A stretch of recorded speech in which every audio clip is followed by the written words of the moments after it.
एक समय की बात है, वडनगर नामक गांव में एक गरीब चाय वाला रहता था जिसका नाम श्री दामोदर दास था। वह सुबह से शाम तक रेलवे स्टेशन के पास चाय बेचने का काम करता था और जो कुछ भी दिन के मजदूरी से उसे मिलता उससे ही वह अपने परिवार का लालन पालन करता था। यह उसका छोटा सा परिवार है जिसमें वह अपनी पत्नी हीराबाई और अपने 2 बच्चे, बड़ा बेटा धर्मेंद्र और छोटा बेटा नरेंद्र के साथ रहता है। इसी प्रकार एक रोज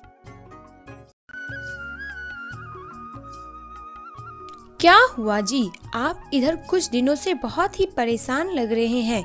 अगर कोई समस्या है तो आप मुझे बता सकते हैं। अरे नहीं भाग्यवान, तुम तो जानती ही हो हमारे 2 बच्चे हैं और दोनों का स्वभाव बिल्कुल अलग अलग है। बड़ा बेटा धर्मेंद्र जो दिन भर कुछ काम नहीं करता और सिर्फ आवारागर्दी करता है, और वहीं दूसरी तरफ छोटा बेटा नरेंद्र जो अपनी काम और समस्याओं को अच्छी तरीका से समझता और सभी कामों को बड़े ही ध्यान से करता है। जी, आपने बिल्कुल सही कहा। मैं भी धर्मेंद्र के इस ना काम करने के और ना पढ़ने की समस्या से बहुत ही परेशान रहती हूँ। अच्छा ठीक है, अब मैं दुकान के लिए निकलता हूँ।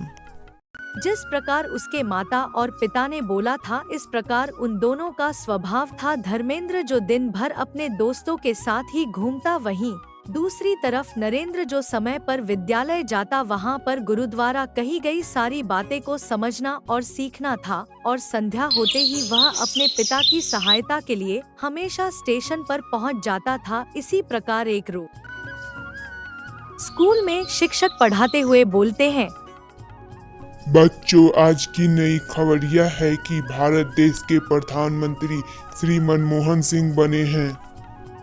अरे सर, ये प्रधानमंत्री क्या होता है? प्रधानमंत्री वह होते हैं जो यह पूरे देश पर शासन करते हैं। अगर वो चाहे तो सबकी गरीबी मिटा सकते हैं, सबको अच्छी शिक्षा दिला सकते हैं। फिर संध्या हो जाती है और वह अपने पिता की सहायता हेतु रेलवे स्टेशन पर जाता है। तभी उसे 2 लोगों की बातें सुनाई देती हैं। अरे भाई, तुमने सुना है हमारे देश के प्रधानमंत्री श्री मनमोहन सिंह बने हैं? हाँ हाँ भाई, मैंने भी यह सुना है। अगर प्रधानमंत्री अच्छे हो तो वह क्या नहीं कर सकते। वो चाहे तो पूरी देश की गरीबी, अनपढ़ सब मिटा सकते हैं।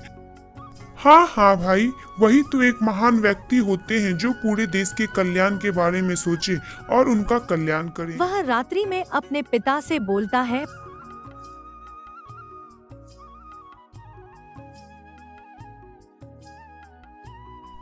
क्या हुआ नरेंद्र, आज तुम चाय की दुकान पर नहीं आए?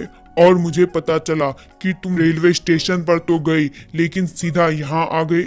पिताजी, मैं भी प्रधानमंत्री बनना चाहता हूँ। मेरे शिक्षक ने आज बताया कि वो बहुत ही महान होते हैं। नहीं बेटा, तुम अपने मन से प्रधानमंत्री बनने का ख्वाब निकाल दो। यह सिर्फ वही बनते हैं जिनके पास बहुत ही ज्यादा पैसा होता है। उसके पिता को कहाँ पता था, उसने अभी तक अपने आंखों में प्रधानमंत्री बनने का सपना सजा चुका है। फिर कुछ समय बीतता है और वह अब बड़ा हो जाता है। क्या हुआ भाई, तुम इतने उदास क्यों लग रहे हो? कोई परेशानी है तो मुझे बताओ। अरे क्या बताऊं भाई, गांव के मुखिया ने मेरे पिताजी की जमीन बहुत ही जबरदस्ती से हड़प लिया है और अब चुनाव आ गया, लेकिन उसके खिलाफ खड़ी होने का पावर किसी के अंदर नहीं है। अरे भाई, मैं तुम्हारे लिए ये चुनाव लड़ूंगा, बस तुम मेरा ही साथ देना। उस मुखिया से जरा बच के रहना, बहुत ही खतरनाक है। तुम चिंता मत करो, मैं किसी से नहीं डरता। अब तो मैं चुनाव में खड़ा होकर ही रहूंगा। इन सभी बातों का पता गांव के मुखिया को चलता है, जिसके बाद वह अपने कुछ लोगों को भेजकर नरेंद्र के एकमात्र सहारे को खत्म कर देने को कहता है। और फिर अगली सुबह जब नरेंद्र अपनी दुकान पर आता है, वह देखता है कि उसकी दुकान जल रहा है। वह बहुत ही दुखी होता है, लेकिन अपने आप को संभालता है और बड़े ही बहादुरी से चुनाव लड़ता है और वह चुनाव जीत भी जाता है। जिसके बाद वह मुखिया को उसके ही घर से बाहर निकाल देता है। इसके बाद नरेंद्र अपने गांव में बिना कोई घोटाला हुए ही अपने गांव वालों के लिए पूरी व्यवस्था करता है, जैसे बिजली के खंभे, अच्छी सरकारी विद्यालय और तो और अच्छे स्वच्छ जल की भी व्यवस्था करता है, जिससे आसपास के गांव में भी उसी के बारे में चर्चा होने लगते हैं। और फिर एक रोज एक व्यक्ति उसे मुख्यमंत्री के चुनाव के लिए कहता है, जिसके बाद वह चुनाव लड़ता है और मुख्यमंत्री बन भी जाता है। फिर वह अपने राज्य में विकास करता है। जिसके बाद कुछ समय बीत जाते हैं, अब भी वह प्रधानमंत्री बनने के चाहत में होता है। फिर उसे बीजेपी के तरफ से प्रधानमंत्री के चुनाव लड़ने के लिए कहा जाता है और वह लड़ता भी है और जीत जाता है। इस प्रकार उसने अपने सपने को पूरा किया।